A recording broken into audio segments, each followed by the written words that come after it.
intii u dhaxaysay sanadihii 1950 ilaa 1959 oo lagu jiray xilligii daakhiliga Soomaalidu waxay han weyn u qabtay helidda madax banaani sugan iyo waliba dawlad Soomaaliyeed.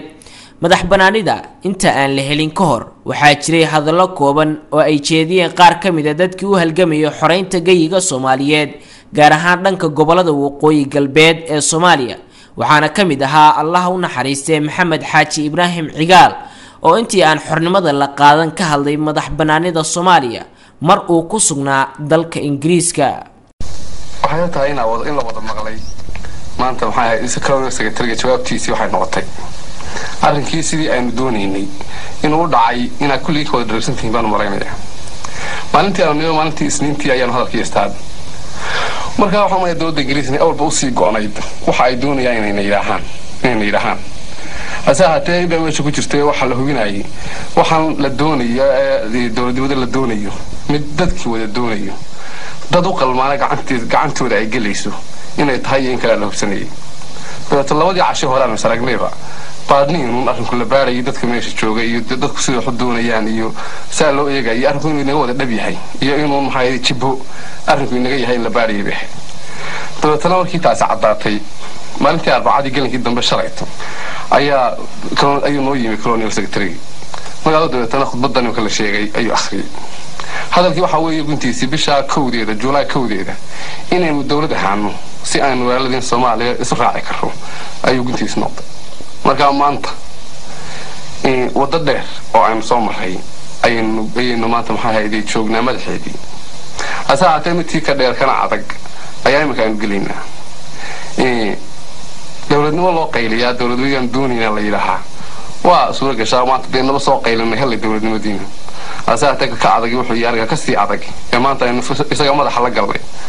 helay dawladnimadii laakiin mas'uuliyad badan iyo dhib badan ayayna la imanaysaa marka iyadii maanta dagaalka kii horeeyay ayaynu maanta helayno weyn garayn kuna jaxnay kamaanta inuu hareena kii ka weynaa waxa nabiga laga sheegay sallallahu alayhi wasallam iyadoo laga soo baxay dagaal weyn markii laga soo fariistay asxaabtii wada daalan oo wada quban oo nin waliba maxay hayday qoontiisi dhaayo ayuu yiri waa la yiri dagaalkii yaraana maanta weyn ka soo baxay kii weynaana inuu soo galo asxaabtii wada naxday baa leeyahay markaas leeyahay ya rasuulullaahi dagaalkan maanta galay mid ka weyn ma aan filaynin ka weyn waa maxay dagaalkan aan soo galay midaynu cadawla dagaalamayni buu haabiyay keenna maanta galina imika galayna inoo hareeyay waxa weeye keenna nafteena la dagaalamayna wixii xun iyo wixii san nafteena ka celinayna wixii san ugu direynay markaas inagii maanta ajnabi aynu dawladda u saaraa ama aynu waddankeena ka kaxayno dhamaynkaas way naga tagay July maalinta July baynu Soomaaliya israacayna inaguna danteena iyo dalkeennida iyo diinteennida aynu talinayna magaalada ku hadhay baa hawle haysaaye talada maanta tala weyn weey inaynu isu talin karo wax badan baynu ajnabi noo talin maayo dantayadana qabsan noo talinayna leenaga baxajnabi inagii amaanta leeyo kala tag inaynu isu talin karayn doono iyo in kalena caalamku waa inay eegay ilaahay waxa inagu la qabtay sidoo kale waxaa jiray Allah u naxariistay Maxamed Xaaji Ibraahim Cigaal khudbad qiimo lahayd oo uu jeediyay markii uu ra'iisul wasaaraha ka soo noqday Soomaaliya sanadii 1967 waxaana ay ku saabsanayd in Soomaalidu aysan kala maarmin waxaana eriyadiisii kamid ahaa waxay Soomaalidu hadaqooni amaan aanay lahayn bay u raxsaaye nin qoorisi dadka sabaha ahaade ama aniga ama nin kale baa ahaade Soomaaliya ana isku daray ma oran karo Soomaali raqbadeeda iyo shacbigeeda ayaa isku daray bal waxa bay yiraahdaan dadka reer waqooyi isagu isku raacaba ogolayn la kala joogfo laha raqbadii shacbiga iyo filadoodii iyo istaayilkoodii iyo isdoonistoodii haraadkay soo haraadanaayeen bay Soomaali isku raacday ka qoonmay ee wax noqday maantana ee kala taga keenay waxay safaraaruqa keenay dilka iyo dhaca keenayna kaawri haraadkii baa raadkii baan halka u fadhinaa inaan soo celino walaalnimadii baan halka u fadhinaa in la soo celiyo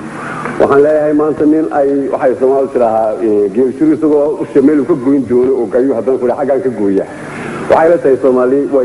way og tahay sida ay u midoobi doonto iyo soo midahay iyo midnimadoodu qiimaha ilahay inta baa og tahay waa la heli doonaa baan u malaynayaa dawooyin loo heli doono ayaan u malaynayaa Soomaaliya dhan arrin hor yaalla weeye kooda maqan iyo inta joogtaba mid hor yaalla weeye ma kala maaranto ma kala la cadaab kufrigi eerine la cadaab kufrigi eerine Somalay kulliga kulmiya wasude